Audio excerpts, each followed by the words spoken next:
हिंदी में यूपीएससी की तैयारी से संबंधित प्रोग्राम्स को देखने के लिए सब्सक्राइब करें स्टडी IQ IAS हिंदी। तो हेलो दोस्तों, स्वागत है आप सबका स्टडी IQ IAS हिंदी में। और आज की एक नई कहानी लेके मैं फिर से आपके सामने हाजिर हूं। एक सीरीज में शुरू कर रहा हूं जहां पे मैं सभी कहानियों को डिस्कस करूंगा। चूंकि होता क्या है कि स्टूडेंट अक्सर कहानियों की जो इंपॉर्टेंस है यूपीएससी सिविल सेवा परीक्षा में हिंदी साहित्य वैकल्पिक विषय की कहानियों की जो इंपॉर्टेंस होती है उसको साइड कर देते हैं और कविता और बाकी चीजों में ही लगे रहते हैं। भाई देखो, सबका इंपॉर्टेंस है और आपको पता होनी चाहिए कि कौन कौन सी कहानी आपके सिलेबस में। बहुत सारे बच्चों को तो कहानियों के बारे में पता भी नहीं। तो आज हम जिस कहानी की बात करेंगे वो कहानी है ईदगाह, मुंशी प्रेमचंद की शानदार रचना। और हम सब मेरे ख्याल से इस बात से रिलेट कर पाएंगे कि ये वो कहानी है जिसने बचपन में भी हमें बहुत छुआ था और अब हम जब उस कहानी को देखते हैं तो एक अलग रूप से देखते हैं, एक अलग पर्सपेक्टिव में देखते हैं कि ये जो कहानी है ईदगाह, जो हामिद की कहानी है, हामिद की बूढ़ी दादी की कहानी है, हामिद का वो जो ईद के दिन का जो पूरा चक्र है उसकी कहानी है, जहां पे हम मानवीय भावनाओं को जिस रूप में देखते हैं वो अपने आप में बहुत स्पेशल है। तो आज हम उसकी बात करेंगे। ठीक है, बताता चलो कि हिंदी साहित्य वैकल्पिक विषय का जो बैच संख्या 15 है, यानी कि जो अप्रैल बैच है वो 1 अप्रैल से शुरू हो रहा है। और उस पर भी जो क्या कहते हैं आइसिंग ऑन द केक है वो ये कि मार्च एंड सेल चल रही है स्टडी IQ में, जो 31 मार्च तक चलेगी। मार्च एंड सेल चल रही है जो 31 मार्च तक चलेगी। ठीक है, तो इसमें आपको मैक्सिमम डिस्काउंट मिलेगा। ठीक है, अधिकतम डिस्काउंट मिलेगा अगर आप विकास लाइव कोड का प्रयोग करेंगे यहां पे। ठीक है, तो देख रहे हैं आप 12,999 मात्र में आपको ये वैकल्पिक विषय मिल रहा है। बाकी डिटेल्स नीचे आपको दिख जाएंगी और इस वीडियो से अंत तक बने रहिएगा क्योंकि एक स्पेशल अनाउंसमेंट है। स्पेशल अनाउंसमेंट है, शनिवार को एक स्पेशल इवेंट हो रहा है स्टडी IQ के प्लेटफॉर्म पे। उसकी डिटेल भी आपको नीचे मिल जाएगी, बट उसके बारे में मैं आपको वीडियो के अंत में बता दूंगा। ठीक है, एक तैयारी की जा रही है जहां पे मैं स्टूडेंट से इंटरैक्ट कर सकूं 1 to 1, किस मुद्दे पे, किस बात पे, बीच में वीडियो के बीच में ही बता दूंगा आपको। तो उसके लिए थोड़ा सा धैर्य रखिएगा। मीनवाइल आप इस वीडियो को ग्रुप्स में शेयर कीजिए, लाइक कीजिए और कमेंट में बताइए कि अगली कहानी आप कौन से सुनना चाहते हैं। ठीक है, चलिए बात की जाए तो ईदगाह मुंशी प्रेमचंद जी की कहानी है। और मुंशी प्रेमचंद जी का जब हम व्यक्तित्व देखते हैं तो 2 प्रकार की कहानियां दिखती हैं। एक वो कहानियां जो आदर्शोन्मुख रहती हैं, जिनका अंत आदर्श पे खत्म होता है। एक वो कहानियां जो यथार्थ की तरफ जाती हैं और खासकर उस यथार्थ की तरफ जो खुद मुंशी प्रेमचंद जी ने भोगा हुआ था। तो भोगा हुआ यथार्थ की तरफ भी कुछ कहानियां आपको दिखती हैं। तो 2 प्रकार की चीजें यहां पे आपको देखने को मिलती हैं। ठीक है, ईदगाह वो कहानी है जो बहुत ही शानदार मानवीय भाव के आसपास और एक आदर्श अंत की तरफ जाती है और एक आदर्श अंत को पहुंचती है। वो कहानी है ईदगाह। तो आज हम उसी पे बात करने वाले हैं। बात की जाए कहानी की तो हामिद की कहानी है।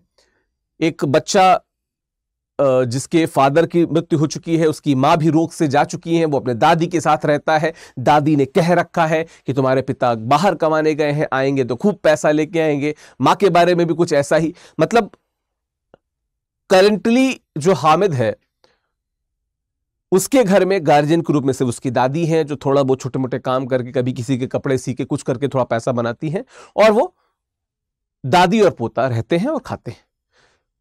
कहानी का जो बैकड्रॉप है वो ईद के दिन का है, जो सुबह से लेके शाम तक का पूरा सीक्वेंस है कि बच्चे सुबह सुबह निकल जाते हैं ईदगाह पे ईद की नमाज अदा करने। और इस दौरान नमाज से उनको उतना मतलब नहीं, उस समय जो मार्केट में जो चीजें रहती हैं, खिलौने रहते हैं, मिठाइयाँ रहती हैं, इन सब चीज़ों से उनका मतलब है और उस पर डिस्कशन है। और जाते हुए शहर के बारे में, नए नए हॉल्स को देखते हुए मैं डिस्कस करूंगा सबको कि नए नए बिल्डिंग्स को देखते हुए, अरे इस पे ये होता है, वो होता है, क्रिकेट खेले की 50 चीज़ें उसमें डिस्कशन होती हैं। बच्चों का जो बात सुलभ डिस्कशन होता है वो डिस्कशन।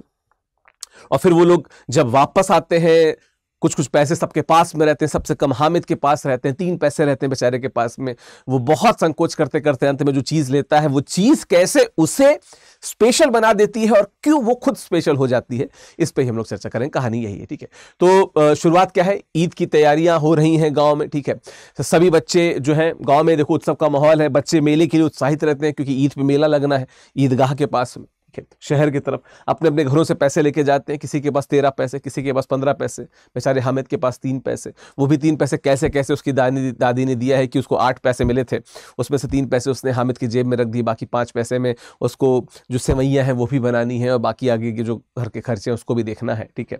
हामिद की दादी जो बेहद गरीब है, उसे केवल 3 पैसे दे पाती हैं, जो अभी मैंने बात की। तो यहाँ से शुरुआत होती है, बच्चे गांव की तरफ जाते हैं, शहर मतलब ईदगाह की तरफ जाते हैं। रास्ते में बहुत सारे बिल्डिंग पड़ते हैं, पुलिस थाना पड़ता है, पुलिस पे डिस्कशन होता है कि पुलिस ये करती है वो करती है। यहाँ पे बड़े साहब लोग आते हैं, मेमें भी आती हैं, वो मेम ऐसी हैं कि हमारे गांव की औरतें कैसी होंगी।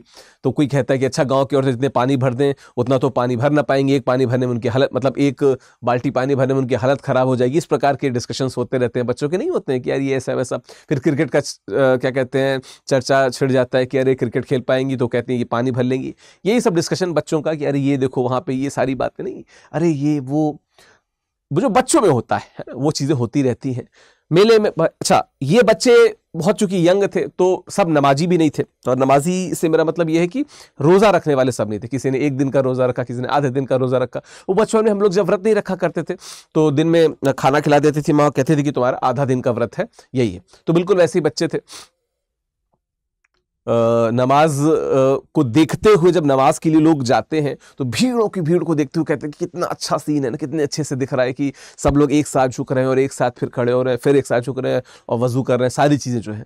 तो ये सभी चीजों को इतने अच्छे तरीके से लिखा है प्रेमचंद जी ने कि पढ़ते पढ़ते आप साक्षात उस ईदगाह के समक्ष प्रस्तुत हो जाते हैं। और फिर तो जो उसके बाद की बात है कि पहले बच्चों के खिलौनों की दुकान रहती है, कोई भिश्ती लेता है, कोई सिपाही लेता है, कोई वकील लेता है। ये जो चीज़ें जो वर्णन है इसका, ठीक है, जैसे मेले का वर्णन है यहाँ पे कि हामिद मिठाई और खिलौनों को न खरीदने का निर्णय का तर्क देता है कि क्योंकि उन्हें व्यर्थ मानता है। अच्छा, कुछ दोस्त भी ऐसे हैं, देखो खिलौने तो खैर लिए, कुछ ऐसे दोस्त हैं जो मिठाई लिए। उनमें से कुछ ने कहा कि हामिद तुझको देता हूँ, बेचारा सोचता है कि देगा नहीं, फिर भी पास जाता है, फिर हटा लेते हैं, मजाक करते हैं।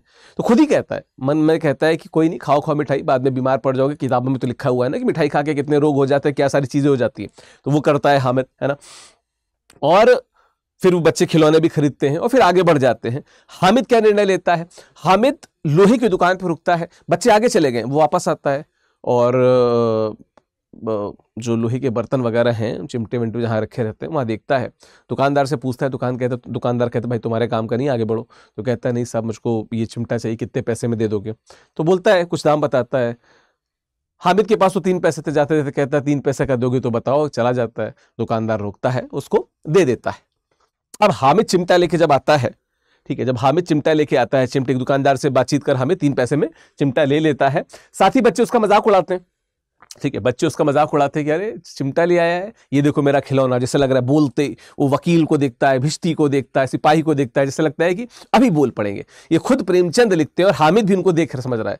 लेकिन जब हामिद अपने तर्कों की बात करता है, ठीक है, जब अपने तर्क को समझाता है कि अच्छा ये तुम्हारा सिपाही, एक चिमटा पड़ेगा सब चूर चूर हो जाएंगे, ठीक है, ये सारी चीजें कि कौन पकड़ने आएगा, पुलिस आएगी, तुमको जेल ले जाएगी, कहेगी चिमटा सबको सही कर देगा, और कई सारे तर्क देता है कि पेट में डाल दूंगा, इस तरह से। हाँ, भाषा वहां पे थोड़ी अजीब होती है, पर वो अपने तर्कों से कि ये जो लोहे का चिमटा है तुम्हारे सभी खिलौनों को मिटिया मेट कर देगा और ये सालों साल तक चलेगा और तुम्हारे खिलौने कुछ दिन में टूट जाएंगे। अच्छा, फिर एक तर्क ये भी आता है कि अच्छा हमारा खिलौना तो मस्त मेज पे रहेगा और क्या कहते हैं उसकी जो हमारा मेन कमरा है उसकी शोभा बढ़ाएगा, और आप तुम्हारा चिमटा तो जमीन पर रहेगा, जलेगा। तो कहता है आग में कौन जलता है, आग में जो जलेगा वो मजबूत बनेगा, वो निखरेगा। तो हमेशा हामिद के जो तर्क है वो बच्चों को एकदम। लास्ट में एक तर्क और आता है कि पुलिस आएगी पकड़ ले जाएगी, तो कहता है कि मेरे चिमटे के सामने कोई बोल पाएगा, ठीक है, सारी पुलिसियत आपके पेट में डाल दूंगा। यहाँ पे थोड़ा ऑफेंसिव बोलता है, लेकिन बच्चे एकदम नतमस्तक हो जाते हैं। इनफैक्ट उसके बाद में एक मित्र वो केला भी खरीदता है और इससे सिर्फ शेयर करता है, बाकी किसी नहीं, क्योंकि हामिद का पक्ष बहुत मजबूत हो चुका था।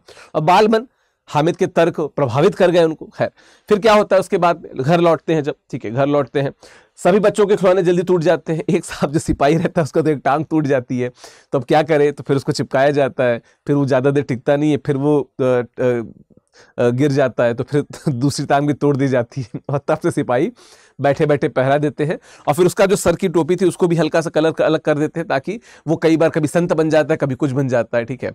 और बाकी तो कई सारे खिलौने जो आप देखोगे उस कहानी को पढ़ते हुए कि बहुत सारे खिलौने जो बच्चों के रहते हैं मोस्टली टूट जाते हैं या कुछ ना कुछ उसमें विकार आ जाता है। चिमटा तो खैर वैसे ही रहता है, ठीक है। घर लौट के हामिद जब दादी को चिमटा देता है तो दादी की पहली प्रतिक्रिया क्या होती है, शोक की होती है। अरे 3 पैसा दिया था, ये क्या ले आया, कुछ खा लेता अपने लिए। दादी भाई बच्चे के लिए, लेकिन जब दादी को पता चलता है कि चिमटा क्यों लाया, कि दादी जब भी खाना बनाती है, रोटी बनाती है, उसका हाथ जल जाता है, चिमटा अगर रहेगा तो उसका हाथ नहीं जलेगा। तो दादी जो भावुक होती है वो कहानी का मेन पॉइंट है, जो एकदम से सारी चीजों को बदल देता है और एकदम से सभी चीजों को क्या कर देता है, स्पेशल करता है। दादी हामिद की दयालुता और समझदारी से अभिव्यक्त होकर रोने लगती हैं।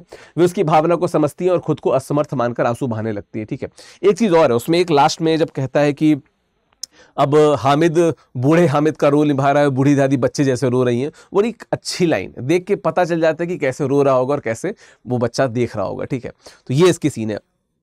एक बात जो भी मैंने कहा कि बताऊंगा, तो शनिवार को दोपहर 2 बजे यानी कि 29 तारीख को दोपहर 2 बजे एक जूम सेशन है, जहां पे मैं आपको बताऊंगा, जहां पे मैं डिस्कस करूंगा कि हिंदी साहित्य कैसे आपके लिए गेम चेंजर साबित होगा, हिंदी साहित्य वैकल्पिक विषय कैसे आपके लिए गेम चेंजर साबित होगा और कैसे आपकी यूपीएससी की जो जर्नी है ना उसको आसान बनाएगा, यूपीएससी की जर्नी को वास्तविकता में सफलता तक पहुंचाएगा हिंदी साहित्य। तो इस पे एक जूम सेशन है, नीचे आपको डिटेल मिल जाएगी, आप वहां से रजिस्टर कर सकते हैं, हमारे गूगल फॉर्म को भर सकते हैं।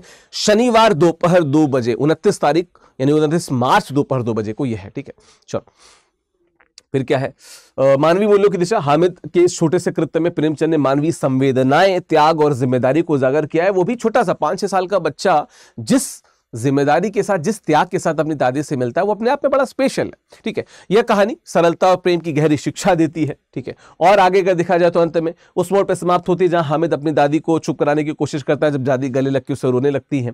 दादी हामिद का यह भावनात्मक संबंध कहानी का केंद्रीय तत्व है, जो हमें बाद में समझ में आता है और हम सब भावुक हो जाते हैं। ये शिक्षा क्या देती है हमें? ईदगाह में सिखाती है कि जीवन की छोटी छोटी खुशियों का महत्व हमें समझना चाहिए। छोटी छोटी बातों पे खुश हो जाए यार। बड़े लोग क्या करते हैं ना कि बड़ी चीज का इंतजार करते हैं कि ये हो जाए तो खुश होंगे। अरे खुशी निकालो, ढूंढो, आसपास ही है। जिंदगी बहुत छोटी है यार, इसको कॉम्प्लिकेट करोगे तो परेशान होगे। कॉम्प्लिकेशन से बचना है। ठीक है, दूसरों के लिए त्याग करना सच्ची खुशी का मार्ग है। ये कौन कहता है? यहां पे प्रेमचंद कहते हैं कि दूसरों के लिए जो खुशी है वो सबसे बड़ा, दूसरों की खुशी में जो खुशी मिलती है उससे बेहतर कुछ नहीं है। प्रेमचंद जी की कई कहानियों में ये देखने को मिलेगा, इसका उलट भी देखने को मिलेगा, पर इस कहानी की जब बात करते हो तो निश्चित तौर पर यह रचना हर उनके पाठकों को प्रेरित करती है और निश्चित तौर पर यह साहित्यिक धरोहर है। ऐसे ही ये सिलेबस में नहीं है। कहानी का जो तत्व है वो यही है कि वही ना कि जिया वही नहीं जो कि जो जिया ना आपके लिए है ना, भूल रहा हूं थोड़ा सा पंक्ति, यानी कि जब भी जो दूसरों के वेलबींग के लिए काम करते हैं, दूसरों के अच्छाई के लिए काम करते हैं, जिंदगी निश्चित तौर पे उनको भी बहुत अच्छे उपहार देती है। तो ये कहानी है, इसका शिक्षा है। बाकी मैं बताता चलूं कि हिंदी साहित्य वैकल्पिक विषय का जो बैच संख्या 15 है वो 1 अप्रैल से शुरू हो रहा है। ठीक है, 1 अप्रैल से शुरू हो रहा है ये बैच। इस बैच से जुड़ जाइए। यूपीएससी क्लियर करनी है ना, और यूपीएससी में अच्छे नंबर लाने हैं। समझ लीजिए कि 300 प्लस मार्क्स का जो हमारा टेरिटरी है वो हम हमेशा ही क्रॉस करेंगे अगर आप पूरी संपूर्ण मेहनत तल्लीनता के साथ आप हिंदी साहित्य से जुड़ेंगे। आपको अच्छे नंबर मिलेंगे और मैं हूं साथ में ना, तो आपकी भाषा वर्तनी सब क्लियर कर दूंगा। देखो यार, हिंदी साहित्य के साथ खास बात क्या है, हिंदी साहित्य आपको ऐसे को जो निबंध होता है ना, निबंध के पूरे पेपर को कवर करेगा। मैंने इस पर वीडियो भी बनाया हुआ है और जो जूम सेशन ले रहा हूं उसमें फिर से समझाऊंगा कि कैसे दिस इज सो स्पेशल। ठीक, पहली बात। दूसरी बात क्या, इंग्लिश हिंदी का कोई झोल नहीं, जो भी हिंदी में दे, जो भी देगा हिंदी में देगा बराबर। कहानियां हैं यार, कहानियां आपको क्या करती हैं, आपको जिंदगी में एक अलग प्रकार का व्यक्तित्व बनाती हैं, आपके व्यक्तित्व को और स्पेशल करती हैं, निखारती हैं। वही कहानियां पढ़ाऊंगा मैं, कविताएं पढ़ाऊंगा मैं। डेली के जीएस के जब तकझक से आप अलग आइए तो फिर हिंदी साहित्य पढ़िए और आप रिकॉर्ड देखिए ना, जितने आपको सफलताएं दिखेंगी हिंदी साहित्य में सबसे ज्यादा दिखेंगी। कारण क्या है, हिंदी साहित्य खुद में एक ऐसा वैकल्पिक विषय है जो चीजों को बहुत स्पेशल बना रखा है। ठीक है, तो इसका जो अप्रैल बैच है ये 1 अप्रैल से शुरू हो रहा है, 15वां बैच है। हिंदी साहित्य का जो इतिहास है, हिंदी साहित्य का जो इतिहास है आदिकाल से लेकर आधुनिक काल तक, ये यहां से शुरू होगा। इतिहास लेखन क्यों जरूरी, क्या जरूरी, वहां से ये बैच शुरू हो रहा है। ठीक है, विकास लाइव कोड का प्रयोग करना ना भूलिएगा। स्टडी आईक्यू के किसी भी कोर्स से अगर आपको जुड़ना है तो this is the code which you need to use. ठीक है, बाकी दोपहर 1 बजे का ये बैच है, उसकी डिटेल आपको नीचे मिल जाएंगी। आप इस पर जब नीचे लिंक पे क्लिक करोगे, नीचे लिखा होगा हिंदी साहित्य वैकल्पिक विषय से जुड़ने के लिए, यहाँ क्लिक करें, उस पर क्लिक करके आप हमारी वेबसाइट पे पहुंचोगे। वहां पे आपको पीडीएफ मिलेगा, पीडीएफ डाउनलोड करके पढ़ना, समझना, देखना, अच्छा लगे तो उससे जुड़ना। बाकी ये मेरा टेलीग्राम चैनल है, यहाँ पे आप टेलीग्राम चैनल से स्कैन करके जुड़ सकते हो या @ऑफिशियल विकास डालोगे सर्च बॉक्स में तो मेरे टेलीग्राम से जुड़ सकते हो। अगर आपको ईमेल आईडी चाहिए तो मेरी ईमेल आईडी भी मैं आपको दे जाता हूँ। मेरी ईमेल आईडी है विकास singh@studiiq.com। आप यहां पे भी मुझसे कांटेक्ट कर सकते हो, ठीक है, यहां पे भी कांटेक्ट कर सकते हो। तो आशा करता हूं ये वीडियो आपको अच्छा लगा होगा। अच्छा लगा तो इसे शेयर भी कीजिए और 22 तारीख को जूम सेशन में जरूर जुड़िएगा, ठीक है, ताकि आपको पता चल सके कि यूपीएससी आपके बहुत नजदीक है, सफलता नजदीक है, बस वहां तक कैसे पहुंचना है, वो रास्ता कैसे तय करना है हिंदी साहित्य के साथ, इस पे मैं आपसे बात करूंगा। तो thank you so much, thank you. Hindi में यूपीएससी की तैयारी से संबंधित प्रोग्राम्स को देखने के लिए सब्सक्राइब करें स्टडी IQ IAS हिंदी।